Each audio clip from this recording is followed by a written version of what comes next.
The RSP meltdown is such a powerful strategy that in just one of the planning scenarios we run through, these clients are able to save $114,000 in taxes while also increasing their family inheritance by $1,090,763.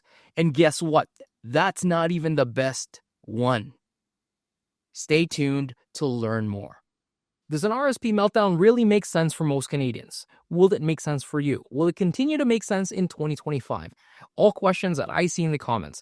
Now, like many things related to financial planning and wise decision making, it all depends. It depends on context. And I believe the best way to show you all this context is through a case study. And in this case study, there's going to be multiple scenarios. I'm talking 10 that you will see in the video and many more that I didn't even plug in.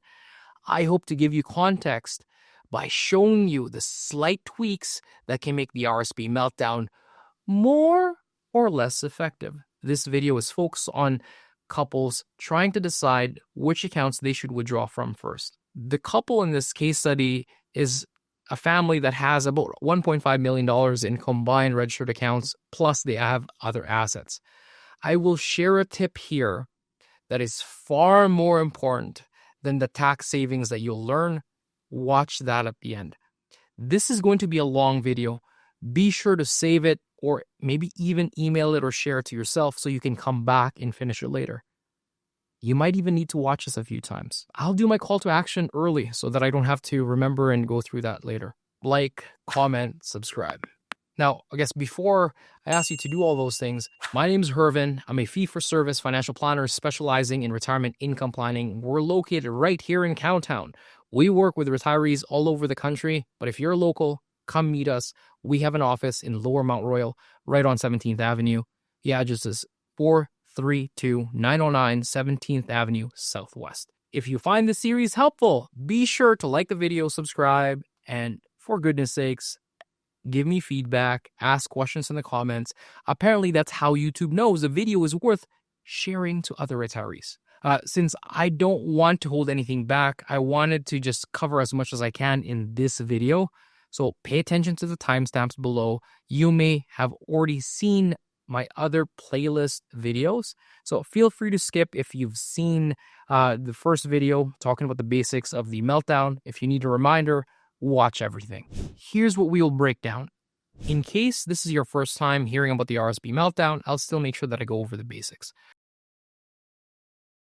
We will then introduce you to our case study couple, Frank and Hope, and we'll explore what a baseline financial plan looks like.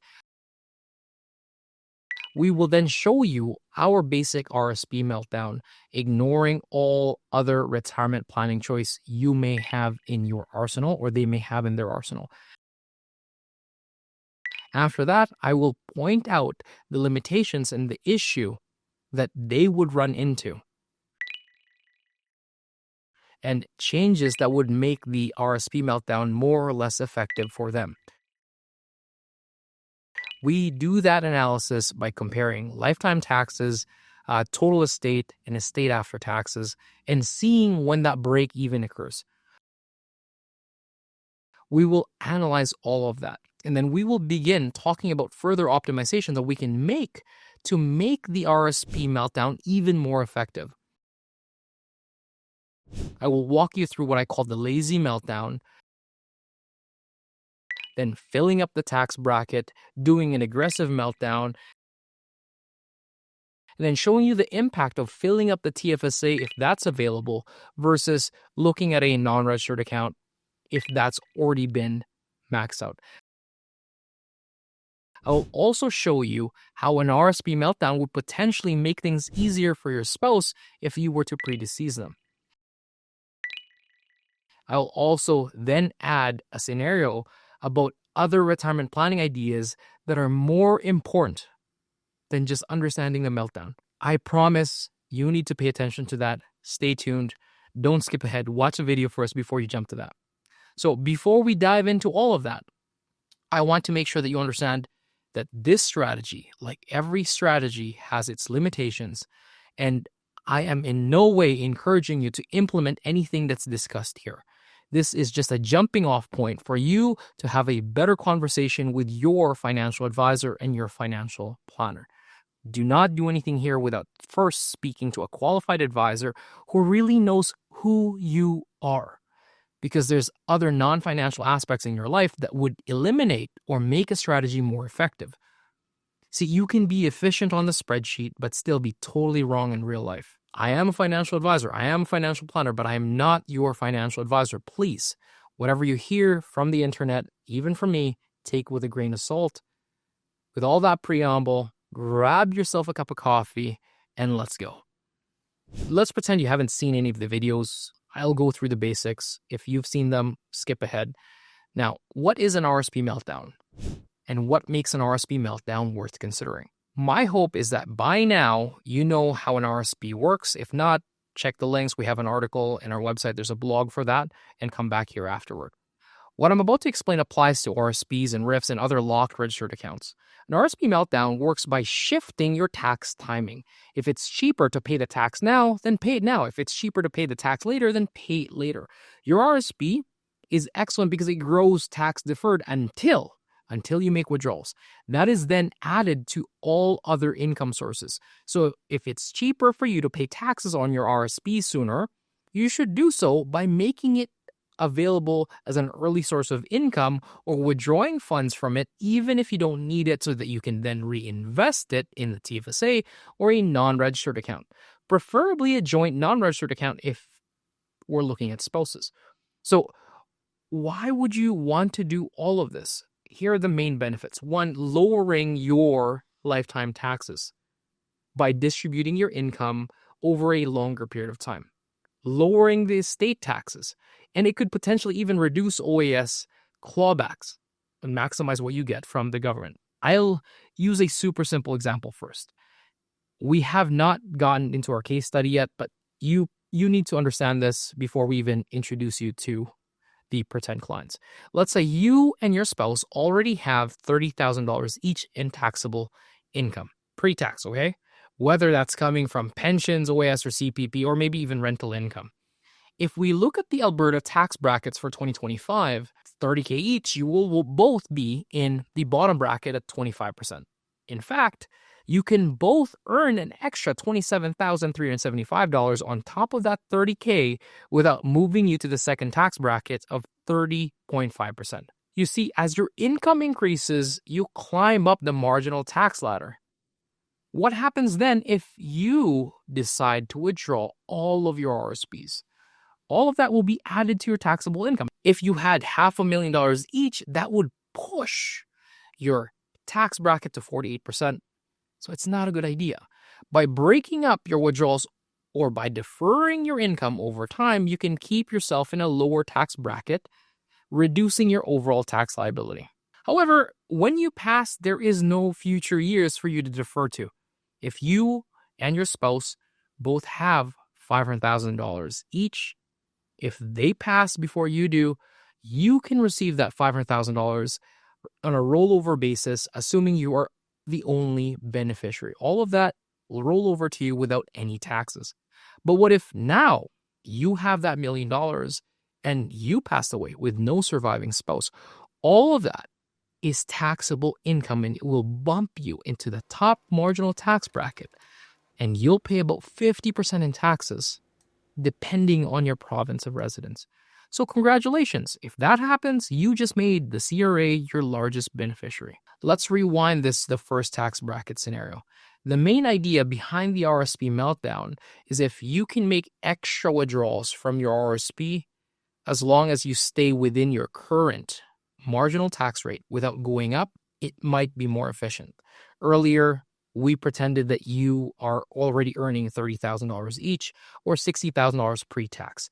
As a household, this means you can draw $54,750 from your RRSPs and you'll remain within your tax bracket. Net impact is you would have a smaller amount in your RRSP even for the final survivor.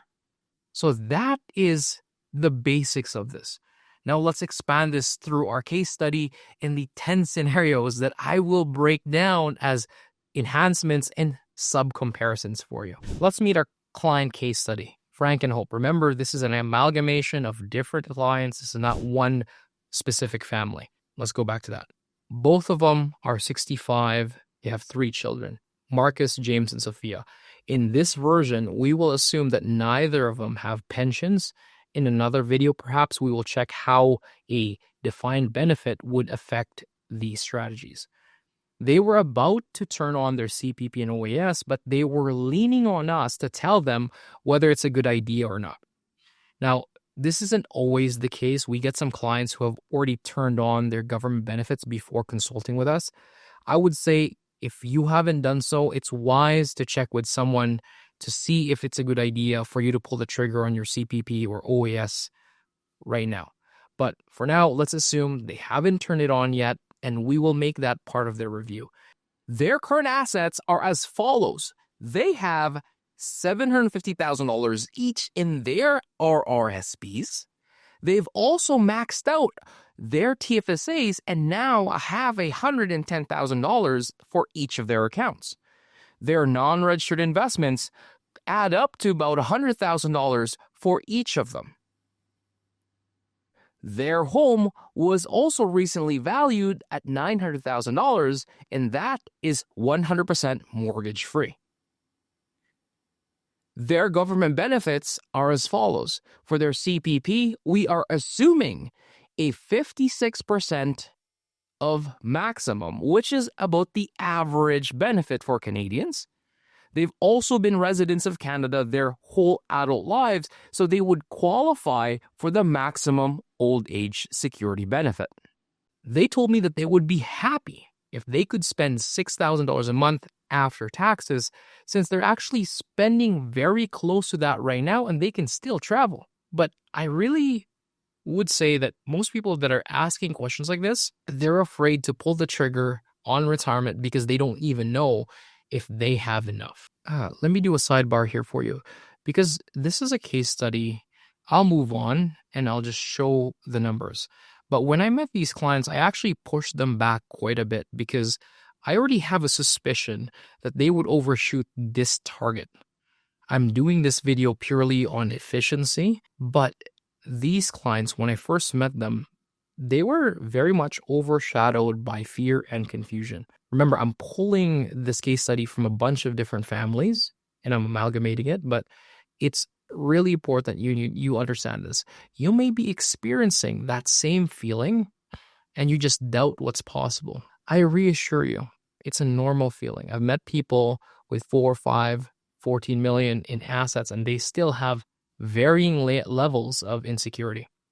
So don't beat yourself up. All right, let's go back to the case study. I first need to explain the baseline. By following FP Canada's annual projection guidelines and making more conservative revisions, we are able to show Frank and Hope what they would be on track for if they committed to the typical or conventional retirement plan, aka what you would get if you spoke to somebody at a bank branch and they would pass it off as a final financial plan. Here are the typical decisions made on a conventional plan. Regarding the CPP and OAS, it's typically taken right away. Regarding income and withdrawal sequence, they typically defer RRSPs and prioritize the TFSA. Once that's used up, the non-registered account is then taken. And they really do everything they can to push back the RRSP to RIF conversions for as far as possible. So that will be part of our baseline, our conventional approach. Then there's life expectancy. You can see this table here, but for all of these, I will be running a stress tested version of planning until they make it to 100. I do that with all my plans. We'll do the same here. In our baseline, we will be using a blended average annual return of 4.5%. This is conservative, well within reason, even if you are paying bank rate management fees on this. That is doable. Let's do another sidebar about the rates of return. Just because that may be what you see on a financial plan does not mean that that's actually what you'll get and that you'll turn away higher returns if you got them.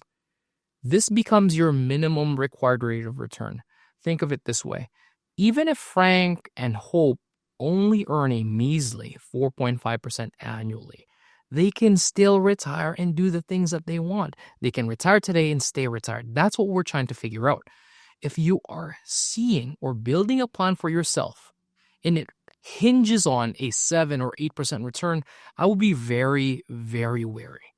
I'm not saying it's impossible, but that leaves you with very little room for error, almost no slack in your returns expectations. That is going to be tough for a 30-year period. So let's look at the results. Let's look at the baseline results. Frank and Hope will absolutely be able to spend $72,000 per year, and they would leave a significant leftover for their estate. Their combined lifetime income tax is $773,808. If they both made it to 86 years old, their estate would be worth $4,258,448. And they would unfortunately have to pay a hefty tax bill, or their estate would, of $626,586. The net estate that their children will actually receive is $3,631,862. Now, without any context, that seems like it's a successful retirement, right? Like, that's a pretty good thing.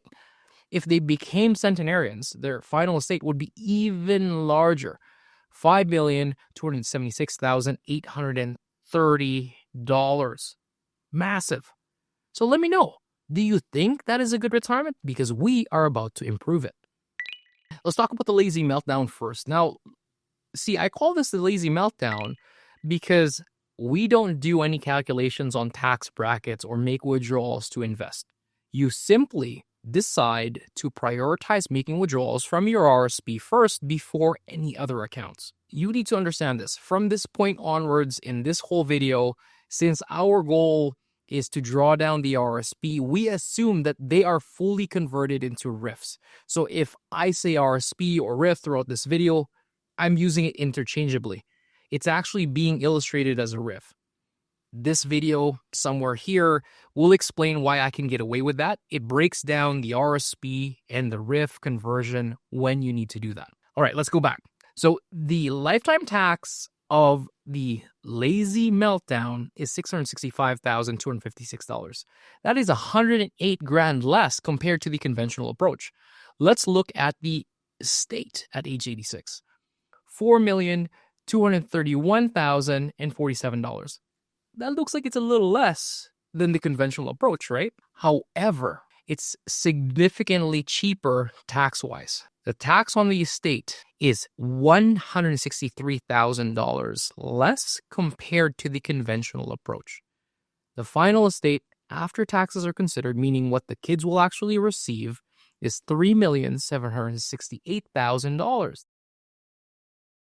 That's a $136,000 improvement. That is a win for the RRSP meltdown, even the lazy version. That estate improvement holds true even if they made it to 100 years old. The lazy meltdown will end at $5,415,926. That is $139,000 more than the conventional approach. So they get to live the same, they get to pay less tax, and they get to leave a larger legacy with their children. So what if we just wanted to do a highlight reel? We can end it there. But see, clearly prioritizing the RRSP meltdown is a good win. We can then look at lifetime income taxes from $773,000 to $665,000. One of the comments that I made earlier was, this all depends. Whether or not this makes sense, it all depends on how long you believe retirement is actually going to be. See, based on our constraints and assumptions, the lazy meltdown isn't actually any more tax efficient from a tax perspective until they reach 83. So that's the caveat here. If you try to implement the meltdown, the income tax advantage may not materialize until your late 80s. And later on, you'll see that it could be pushed further. We will call that the break-even point going forward. So for the extra nerdy among you, I also check that in real dollars. The positive tax improvement does not show up until they're 86 years old. This means Frank and Hope would both need to live until 86 for this strategy to make sense. Another note here for the financial planning community, When I was reviewing this and I'm looking at the discounting when it came to the tax difference, it seems like it's just being calculated using inflation. Should it just be inflation? I mean, that's what the software is doing. But in my eyes, it should be the return that we are foregoing within the RSP because we're melting this down sooner in a now taxable environment. Now, I know that this is getting too crazy, but no matter. Let's just use inflation as our discount rate, and I applied that in all these spreadsheets. So let's look at the estate visually. The RSP meltdown is more efficient year one. Let's look at our first potential enhancement on top of the lazy meltdown, since we are improving this as we go. What if we defer their government benefits so that we can draw more from their RRSP? I ran 3 different alternatives for this, deferring the OAS only, the CPP only, and then deferring both of them. The largest estate at 86, of course, was from the combined deferral. Hope and Frank would leave behind $3,805,000. That's after taxes. At age 100, they would be able to leave an estate of $5.8 million. So that's the one I will break down. This is where this would get really, really interesting. First, let's review the total lifetime taxes. Our baseline was $773,807 at age 100 and $399,055 at age 86. When we look at this strategy, the lifetime income taxable actually gets worse. You pay $37,000 more compared to the baseline, $61,000 more at age 100. So if I was purely after income tax efficiency, this conventional approach looks significantly better. But let's go to the estate analysis right now and the total taxes. This means OAS clawback, lifetime income tax, and the final estate tax bill. When you look at this metric, the winner is our new strategy. It is far more efficient all the way until age 97. So this is worth considering based on this data set. As long as they expect to live past 72, definitely makes sense. Their estate will be $173,000 more at age 86. And it just keeps getting larger from there. If they made it to 2060, their ending estate is $538,000 higher. So when does this break even from an additional tax to an additional estate standpoint? If we look at this graph here, they are really worse off. You can see it. I labeled it deterioration. They are worse off until 78. After that, the gain in their estate surpasses the additional tax liability that they incur. So by delaying the government benefits and withdrawing everything from the RSP or RIF, they would be able to leave a much larger estate even if they end up paying more in their lifetime taxes. So what if we got more granular with this, and what else can we tweak? Can we eke out a little bit more out of this strategy? Now let's melt down while maximizing the TFSA every year. Let's move on from the lazy meltdown and get strategic now, at least somewhat. See, what if regardless of their tax bracket, Frank and Hope fill up their TFSAs every single year until they run out of RSPs? Because their RSPs are so large and their target spending is so small relative to their resources, they can maximize their TFSAs every year for as long as they are alive. The net effect is that they get to use the TFSA purely as an estate planning tool. The time horizon for this investment is at least 30 years for them. See, they would start by putting out $7,000 this year and every year going forward with whatever the increase is as it ramps up in contribution rooms. Now, let's see if this is actually any better for them. Let's first look at income taxes. At 86, their lifetime income tax is at $431,000. That is $32,000 more than if they just followed the conventional approach. Ouch, it looks like it got worse. So let's apply the same break-even analysis from the last strategy that we looked at. This strategic TFSA contribution doesn't really become worth it until age 84. You may be wondering why this is. and why this is even worth doing when you can see that this is hardly an improvement from the last strategy. Why bother with all the extra steps when from a tax perspective, this strategy is actually worse off? And the advantages seem like they would even go away at 2060. Maybe it's better from a pure estate analysis. Well, look at this. It is, but not by much. Look at this graphic. It's like splitting hair.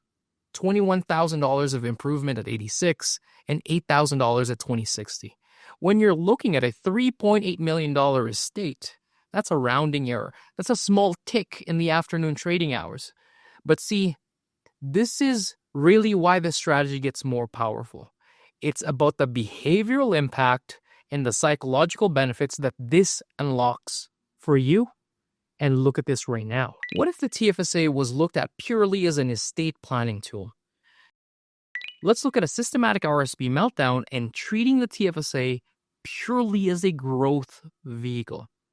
See, if you know that the TFSA is earmarked purely for your estate and it requires no withdrawals at all, at least not for another 30 years, if the market goes up or if it goes down, it doesn't matter.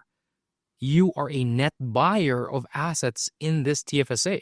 You will be making contributions every year, and that's what Hope and Frank has agreed to. This means they are more comfortable taking on a larger equity position. Maybe they shift from balance to growth. In fact, they wanted all equity in their TFSA. If that's the case, our assumed rate of return can be realistically increased. I'm not changing the actual return on equity. We are just increasing their allocation. So that increases their average return for the TFSA, just that account, nothing else. It would increase it by 1.37%. The lifetime income still won't change, really, because they are not touching what's inside the TFSA. Any draws and contributions would not have changed. They are still worse off tax-wise compared to the lazy meltdown and delaying the government benefits. But look at the after-tax estate. This is a significant improvement, and this is an improvement starting from year one. The gains from the estate will definitely overcome the extra taxes early on. This happens as soon as 70 years old. Look at this. At 86, the estate difference is $316,000. If they made it to 2060, $1,159,000. The comparison is even more staggering if we compare that back to our baseline. At 86, that's a $490,000 improvement. If they make it to 2060, it's nearly $1.7 million. This is the power of proper decision making. I'm not making any magical changes here, but just making sure that they're educated and they're comfortable allowing this TFSA to grow because they'll never ever really need it in their lifetime. See, the improvements from one strategy to the next is incremental, and you don't fully benefit from it unless you layer on these strategies. Now, you may argue that this is going too aggressive. But see, most conservative plans are ran at 5%. That TFSA isn't even running a full 1% above that. And the other assets in their accounts is still being projected at 4.5%. So the weighted average based on their assets throughout their retirement is only 5.15%. I would say, with all things considered, that's still fairly conservative. Risk management or survivorship. Now let's move away from the enhancements and the incremental improvements for a second. Is there any benefit of doing this from a risk management or from a looking after your survivor perspective? What we will do is set up a survivorship analysis. What if Frank passes at 75? We'll look at that in the conventional approach versus the meltdown with the delayed government benefits and the maximal growth in the TFSA. What if these strategies are employed? From an income tax standpoint, the conventional approach shows slightly better.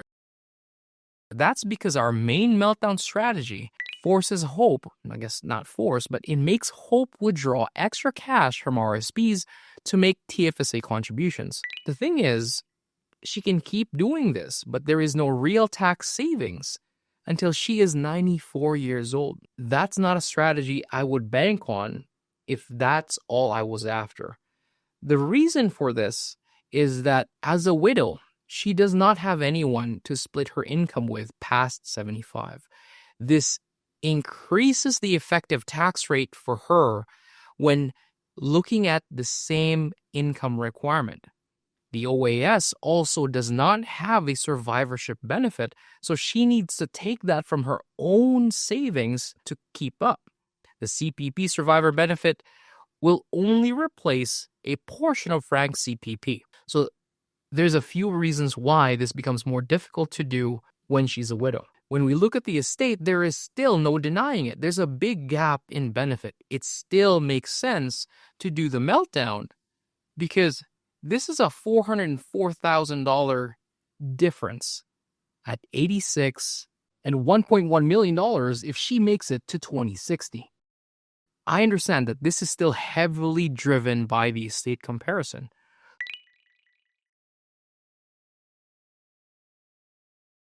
So what if Hope stops filling up the TFSA after Frank passes away? It's still the same. The lifetime improvements between the conventional approach and this one does not really materialize until age 95. So from that pure tax play on the income side, it's no bueno. From an OAS mitigation strategy, this will likely increase clawback. So this is something to be mindful of.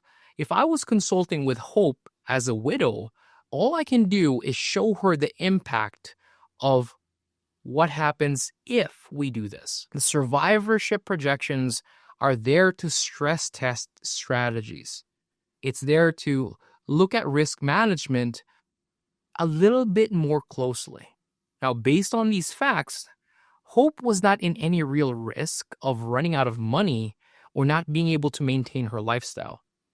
There is, however, a significant reduction on the estate compared to if they both make it to age 86. That's about $500,000 less. At 95, that's 7 figures. That's $1.4 million less than what they would have been able to provide their children if Frank was around. They can look at this. They now have the ability to decide if this is worth solving. They can do this through insurance, or it's just something that's good to know and they can move past it and decide to retain the risk. It really depends on how set they are with leaving their family with a certain number for their estate, for the inheritances or potential charitable giving. Here's my caveat. I'm currently working with a client whose spouse unfortunately passed away earlier this year. We're scheduled to review her decumulation strategy in December. We're meeting in December to plan for how she's going to be withdrawing in the coming years, because this strategic meltdown made the most sense when her husband was still alive. Now that she doesn't have anyone to split that income with, the advantage is no longer as clear-cut. My job then is to simply show her what the revised analysis would look like, and she can decide whether it's still worth pursuing or not. So if you had any planning strategy that you were implementing and you go through a major life change, you need to recheck that strategy.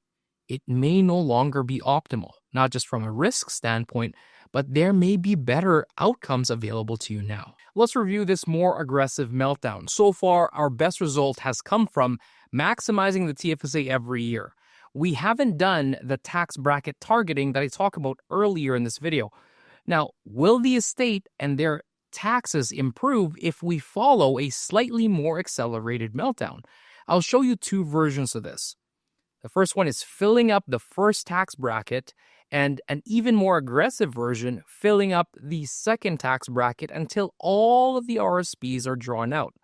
Both of these scenarios build on top of the TFSA maximization strategy. The only difference is that we are withdrawing more from the RRSP, and some of it will end up in the non-registered investments.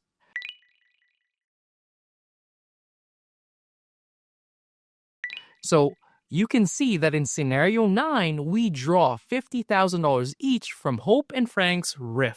But here is where things get funky.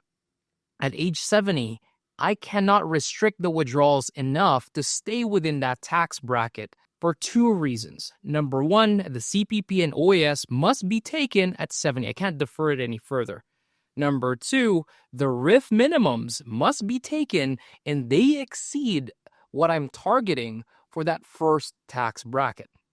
Now, I know that in 2025, the first tax bracket limit is $57,375 for Alberta. But they also have non-registered accounts that are earning interest, paying dividends, and likely triggering small capital gains. Now, there's also this threshold of efficiency and advice adherence. Essentially, you can make perfect calculations, but when you're faced with your daily challenges, you might forget that you already received a $500 dividend earlier in the year, and you forget to take that off of your annual RRSP withdrawal. In my head, I always think, how can I help my clients implement a complex strategy like this more simply? So, round numbers, at least in 5-year increments. Beyond that, most plans will need recalibration. See, if we compare that to the baseline, this is actually slightly worse tax-wise, but it's a significant improvement for the estate.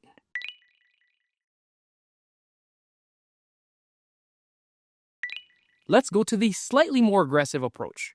This pushes the boundaries to the second tax bracket, and you can see that every year until the RRSPs are drawn out, we're pulling $110,000 until 70, and then 90 from there until all of the RRSP is used up. We're filling up the TFSA and pushing the rest to non-registered investments. Now, this would save them $114,645 in lifetime taxes, and the estate is significantly larger compared to the conventional. So, is this a good idea for them? Now, in the absence of all the other scenarios that we've tinkered with together, you math crunching nerd, you've done a lot already. So if you forget all that, it might seem like a good idea. But the fact is, this is actually a worse outcome than scenario number 5. The one where we only instruct them to max out the TFSA and spend from their RRSP. Yeah, look at this. Yes, this strategy does save them $182,680 in taxes if they make it to age 100. But that tax efficiency does not materialize until they get to 93 years old. See, because of how far that is, when you discount that into $2025, the tax savings actually does not materialize in their lifetime. So this is not worth pursuing in comparison to just the strategy that maxes out the TFSA. It may be tempting to do this strategy because after age 74, their effective tax rate for the rest of their life stays around 6% or less. Now, from an annual perspective, this graphic right here is alluring. But this doesn't work out because their effective tax rate is so high in the beginning, in the first 9 years, that even if their taxes are cheap going forward, they didn't break even in their lifetime. That is a bad trade. Let's recap. We've gone through a lot. What you'll notice is I did not put the survivorship scenarios here. It's really not fair to compare those against the conventional. That subset of comparison in that analysis could only be compared within other survivorship breakdowns. So we are skipping scenarios 6, 7, and 8 in this recap comparison. That was already handled within that specific section talking about survivorship. So I want to remind you what the baseline scenario was. Our baseline, our conventional approach, is what the typical retiree would employ if they are just following generic advice or generic plans that they could potentially get from their bank. Take CPP and OAS as soon as you retire. defer your RSPs for as long as possible. And the outcome, our baseline, our tax baseline at 86 is $399,055. At 100, it's $773,807. So these are the figures that we are doing our best to improve from. Make the taxes lower and increase the estate or the inheritance. So let's go through our baseline estate. $3,631,862. If they made it to 100, $5,276,831. Going forward, I will only talk about the improvements from these numbers. So our first modification is what we call the lazy meltdown, doing nothing else with the CPP and OAS, nothing else with their investment methodology. All we are doing is prioritizing the RSP or RIF as our primary source of income when we're deciding for our sequence of withdrawals. The tax savings at 86 is $27,174. At age 100, $108,551. The estate improvement at 86 is $136,234. If they made it to 100, it's $139,094. See, the improvement from 86 to 100 was incremental. That is a sign of further optimization.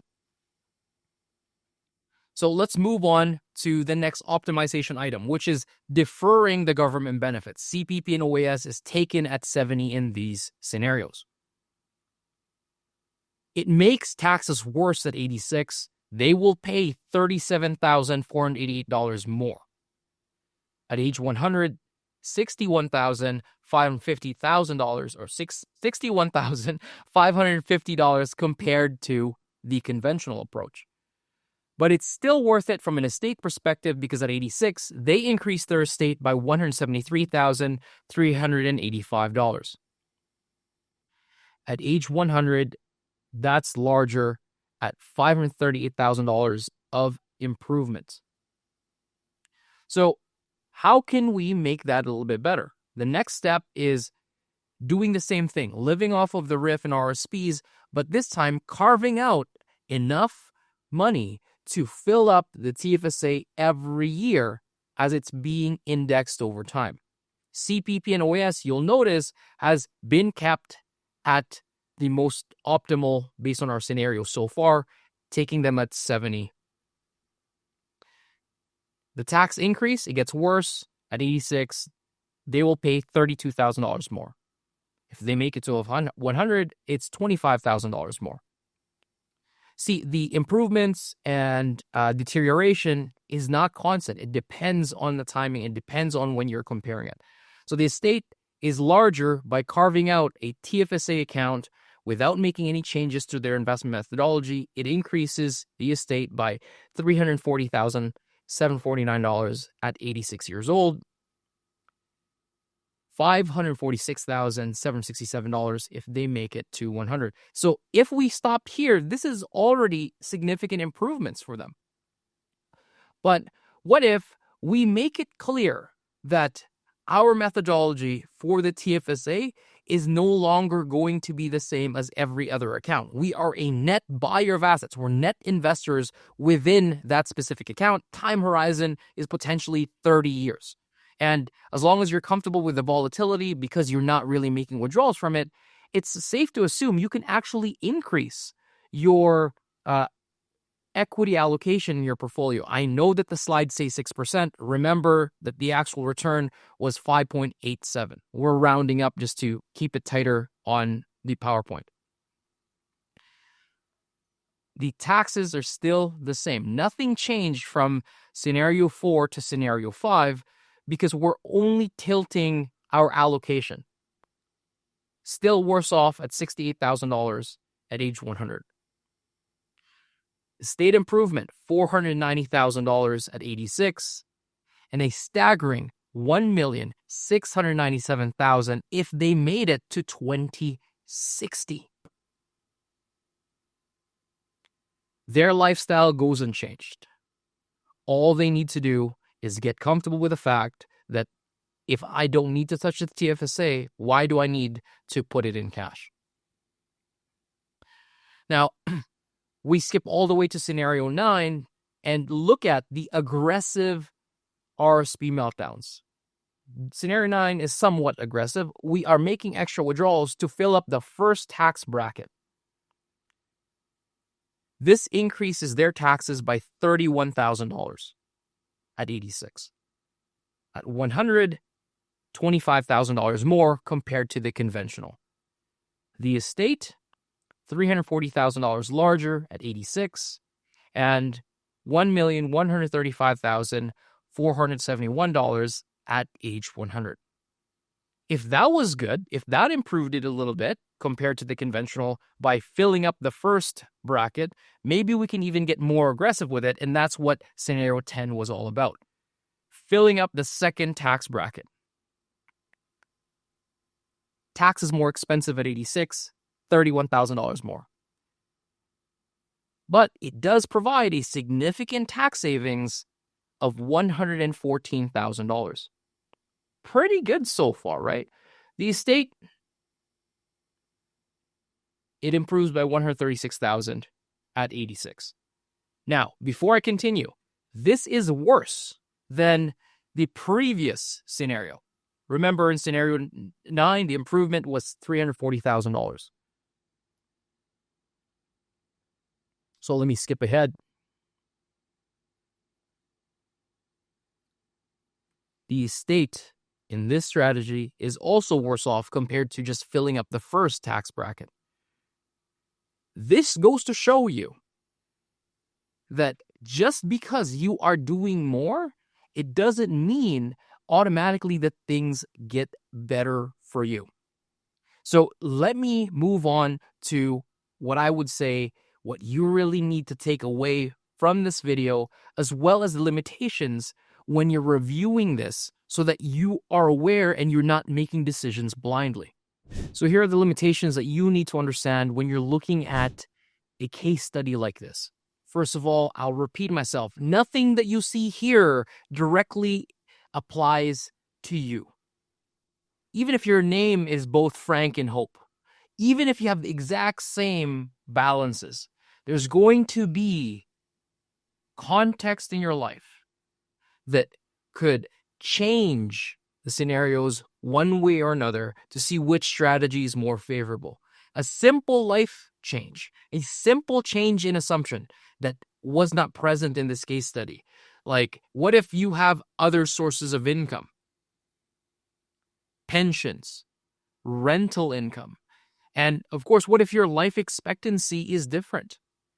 We didn't even consider charitable giving here as an alternative. If they weren't leaving the benefits to their kids, that might actually mean that the meltdown is not as efficient. And of course, there's the future tax and legal changes that is not reflected in any of the models because the future is unknowable.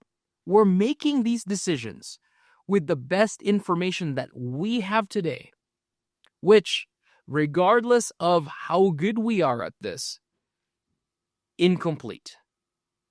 It is incomplete. The other note that I've already mentioned in the video is that the discounting, when you're looking at the real returns analysis, the real reduction analysis, depending on what discounting figure you use, that could actually prolong the break-even point. So let's go through what I really want you to take away from this. So here is what you should really take away with this video. Number 1, you need to like, subscribe, comment, and share this video with 3 friends. Even if you hated it. Seriously though, it really does help the channel.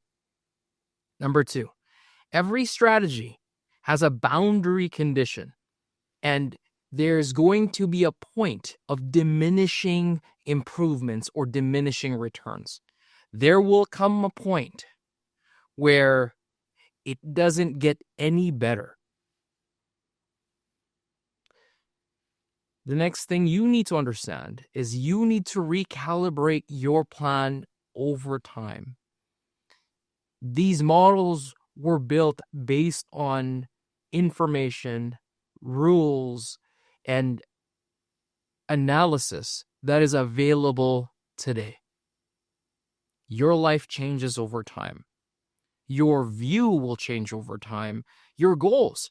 Maybe right now you don't care too much about your estate, but you realize that you can never take it all with you. So take this as a prompt to analyze your own situation. Next is that you need to quantify the cost of every strategy. What is this decision costing you? Or what is the lack of decision costing you? Next, whatever decision you make, the CPP uptake, when you withdraw, your asset allocation, those are all within your locum of control. That is all within your power. And that's why I keep blurting this out and reiterating this. Right here, watch that. Be your own money hero. Oh, I'm breaking my camera, but let's go back. I really do mean that, my friend. So these decisions give you control because you can't control the market. You can't really control a lot of things in life, but I've shared so many things in this video that you have a direct impact on. Last takeaway is that this is a team sport. Find somebody you trust. If it has to be local, find a local CFP. Make sure that they are competent when it comes to retirement drawdowns. Not everybody is trained and focused in this. So be sure to interview them, be sure to look at their reviews, and perhaps even get recommendations from their clients. Be sure that these are the things that they actually work on. So what's more powerful than the RRSP meltdown? My promise. Now, I promise to impart with you something that I deem more important than all the math gymnastics that we have done here. My hope is you do not get so fixated on tax and planning efficiency that you forget to take a step back and see if the plan before you is, one, actually your plan. Number two, if it's worth pursuing. I have met and have spoken to many of you who are on the verge of making wrong life choices just to beat the tax man and just to get every penny of my CPP money that I'm owed. In fact, this whole time, however long this video has been running now, we have talked about tax efficiency, estate efficiency, and the break even. But I don't think we've done a good job. We have not done a good job criticizing if this is even a good plan for Hope or Frank. I'm saying you are now involved in this. You're just as culpable. I mean, look, these folks, if we leave things just as it is, they will actually die richer than the day they first retired. But we haven't even addressed what else they can do with their funds aside from leaving it post-mortem.